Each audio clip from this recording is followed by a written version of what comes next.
What's up Trophy Hunter, new sale in the PlayStation Store, the Essential Picks. In this video I show you 9 relatively easy platinums which are worth playing in my opinion.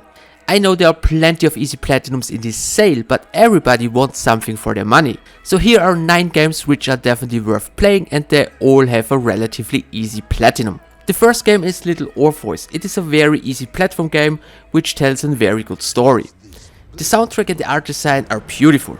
And the trophies are relatively easy, but you need to play through the game twice. One playthrough will roughly take 3 to 4 hours. After completing the game once, you have to play through the game again by collecting all the collectibles. I really enjoyed the first playthrough, but to be honest, the second playthrough is a bit boring. The next game is the Procession to Calvary. It's a sort of point and click adventure game.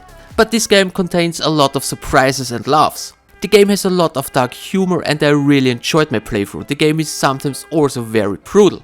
Like in most point and click adventure games, with a guide it's possible to get all the trophies in less than 1 hour. Without the walkthrough you probably need 2 to 3 hours. So if you're looking for a point and click adventure game which is different, check out the Procession to Calvary. Probably remember the game Tesla vs Lovecraft. If yes and you enjoyed it, check out Tesla Force. It's a twin stick shooter roguelike game, so each playthrough is a bit different. It is also possible to play couch co-op. The trophies require a bit of skill, but it isn't really too hard. But watch out, the game is crossplay between PS4 and PS5, but for some reason the PS5 version has no platinum. It has the same trophies, but they didn't add a platinum on the PS5 version. And of course, to the roguelike feature, it's a bit luck dependent how fast you can unlock the platinum. I know there are a lot of platforming games on PSN, but if you're looking for a really good one, check out Case and the Wild Mask. Usually this one is $30, but with a PS Plus membership you can get it for just 6. Well, you have to play through the game at least twice. One playthrough for 100% and a second playthrough, which is unfortunately a speedrun. I know most of you guys hate speedrun trophies, but this one isn't really that bad and you can always make a backup save via cloud or USB. So if you fail, just reload your backup save. Next one is Call of the Sea, which is a first-person adventure puzzle game. There are also plenty of first-person adventure games available on PSN, but this one is definitely one of the better ones. The game is crossplay and in short, with an interesting story and solid puzzles, this is an adventure game worth playing.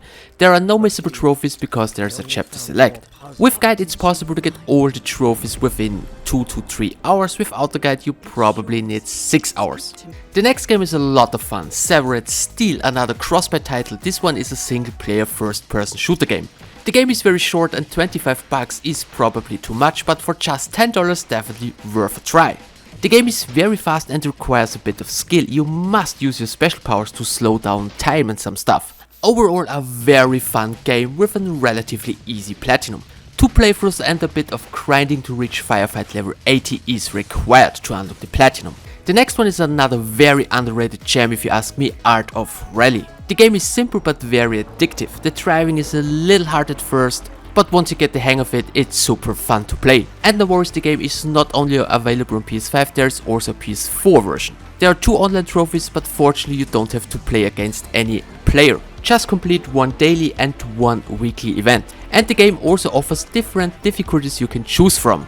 Next game on my list is Shen Yun 7. This is an action RPG game. The game itself is very linear and you can't really get lost. I really enjoyed this one, especially the boss fights. And sometimes I personally prefer linear and entertaining games than a very boring open world. Before you start the game you can choose between different difficulties. If you play on easy you should be able to get all the trophies within 10 hours, maybe less. But I suggest if you want a bit more fun, play at least on normal, because easy is sometimes a way too much easy. Due to the lack of snowboard games in the past, I decided to put Shredders on my list. The game is only available on PlayStation 5. The graphic isn't really next gen, but it still looks good if you ask me. Trophy-wise a pretty straightforward platinum game with some collectibles. Be aware because there's one really unnecessary online trophy you need to play in a private session. So guys, this was my list. I hope you liked 1 or 2 games. If you have any other questions, let me know in the comment section below. I hope you found this video useful. Thanks for the attention. See you in my next one.